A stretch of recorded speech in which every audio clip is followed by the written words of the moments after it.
Child and Family Welfare Policy seeks to strengthen, protect, and promote the well-being of children.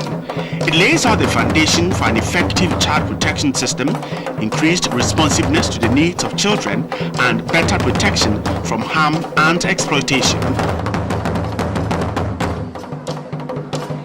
Distinguished invited guests, ladies and gentlemen, and my dear children, we have gathered here this morning to once again make a bold statement of our commitment as a nation to better protect our children under a new policy direction. It is indeed a momentous occasion for my ministry in particular and the government as a whole, as we climax years and years and months of hard work with our development partners, with our stakeholders, state institutions, with civil society partners, towards fashioning a new child protection system that is fit for Ghana. Your Excellency, it is my singular honor to sincerely welcome you all to the launch of this policy. And we have no less a personality than His Excellency, the Vice President of the Republic of Ghana, Mr. Pa Kwesi Amissah-Arthur.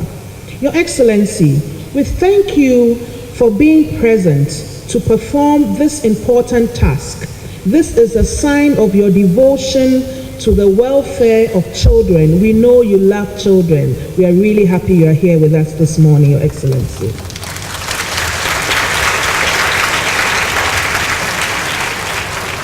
It's very important that we implement this policy to dispel the notion that we're really good at developing policies in Ghana, but we fail at implementing. This is going to be a different one. Once again, Your Excellency, distinguished invited guests, pupils and students, dear children, you are most welcome to the official launch of the Child and Family Welfare Policy.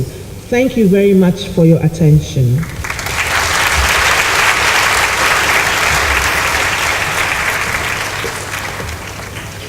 As the launch of this all-important policy seeks to address our needs and our concerns.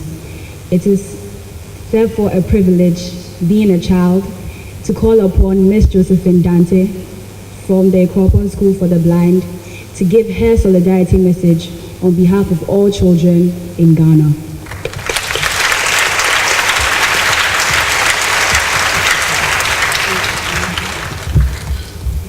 Ladies and gentlemen, good morning to everybody.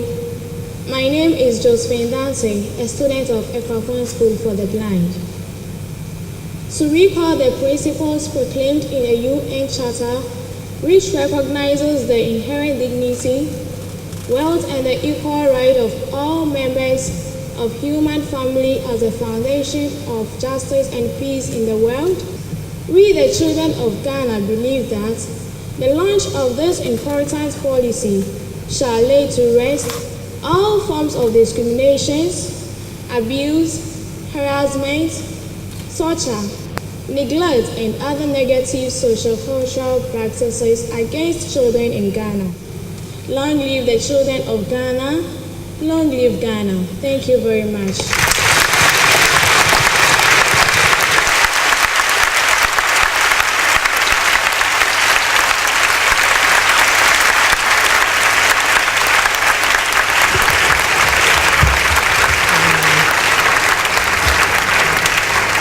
Thank you, Josephine. I think she could hear the appreciation of her statement, a very eloquent statement. It gives me great pleasure to invite Rushnan Murtaza, the UNICEF country representative, hoped the new policy will protect children from pressures of society.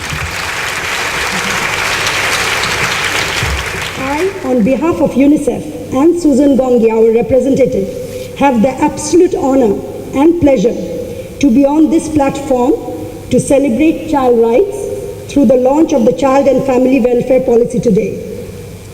This is a truly epic and seminal event. It is the commencement of an extraordinary journey which is going to resonate not only in Ghana, but in Africa and the world over. As I start my speech, allow me to state frankly 3 words that come to my mind today. These words are violence, exploitation, and abuse.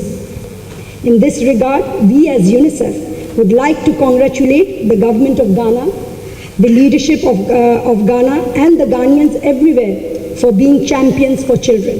UNICEF, together with the Ministry of Gender, Children and Social Protection, is in the process of concluding an assessment that would give Ghana an estimate of the cost of child abuse. Your Excellency, Honorable Ministers, the Diplomatic Corps, Nime, Naomi, the children, ladies and gentlemen, allow me to reiterate that the policy calls upon all of us to act in our respective capacities. This policy challenges us to honor and make the policy a reality. With this promise, I would like to thank you all for your audience, and once again, congratulations. Thank you.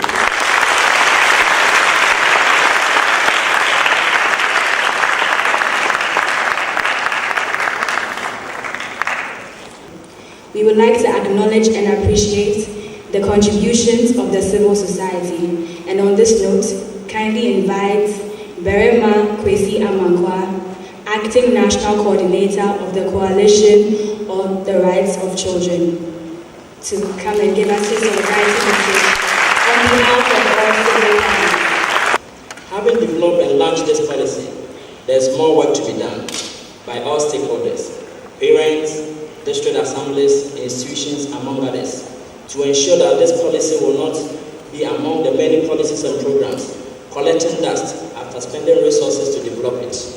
We recognize that governmental support to the institutions that have been established to work for children will require significant resources to make them effective, efficient, and proactive in performing their roles.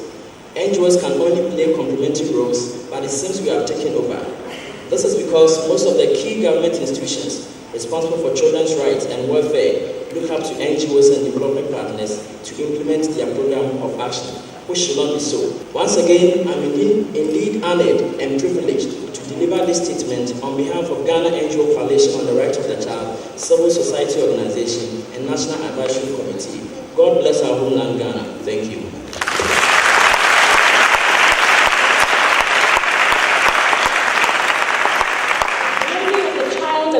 Welfare policy since 2010 has been no exception. But to tell us more of the journey, I have the pleasure to call on Helena Obey Asamoah, the Acting Director of the Department of Children, to take us through. Ghana has formulated a number of laws, chief of them being the 1992 Constitution, the Children's Act 1998, the Human Trafficking Act 2005 Act 694, among others. Despite all these efforts, many children still fall through the cracks and are made vulnerable. Your Excellency, as a matter of concern to players and stakeholders in the child protection arena, there was the need to look at best ways to address these challenges. Multiple meetings and technical workshops with the advisory committee became the basis on which this policy has been developed. Did you hear it sound so loud? Yes, it did. Just like when I was a young lady. Oh, you wonder how old I am? Yes, old enough to talk of the golden age of yesteryears. The golden age when an infant came to a parent but belonged to all. When they said, Cha Omanyaba, and everyone said, Yao. For the community has got a child where there was no strange home, for everywhere was somewhere, and we shared and cheered.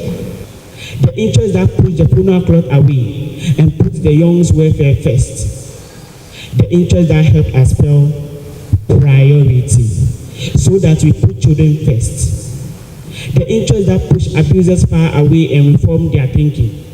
Oh yes, the interest that said, go the extra mile for our progress and etch a perpetual smile on our faces.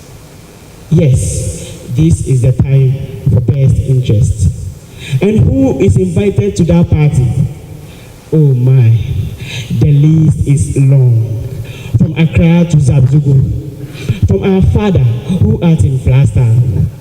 Oh, excellent. 1990, when Ghana signed the United Nations Convention on Rights of Children and other international and regional protocols, the commitment of governments, both past and present, have been very extraordinary in trying to address the challenges that we children face in Ghana.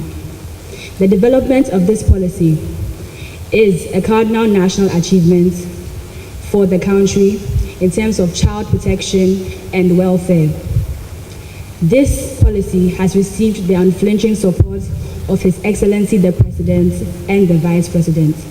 The commitment of the President and the Vice President was evident when Cabinet approved of the policy within few months after it was completed. Giving honor to whom honor is due, shall we kindly rise as we welcome His Excellency, the Vice President of the Republic of Ghana, to give us a key note and officially launch this policy.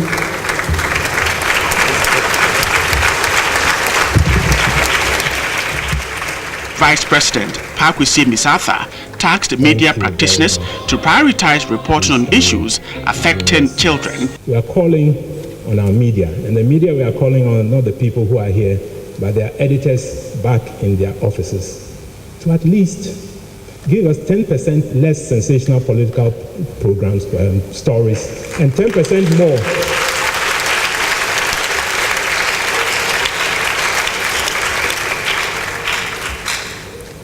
and 10% more social children stories.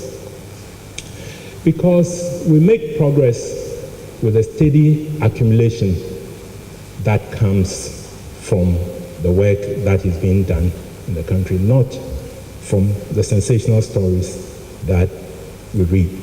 And I hope that even as we recognize the many developments that take place, we will not miss the forest from the little trees that we focus on. And I hope that the fathers who are here and the fathers who are out in the country will remember that our main responsibility is the people who are here, the people who are there. I thank you very much.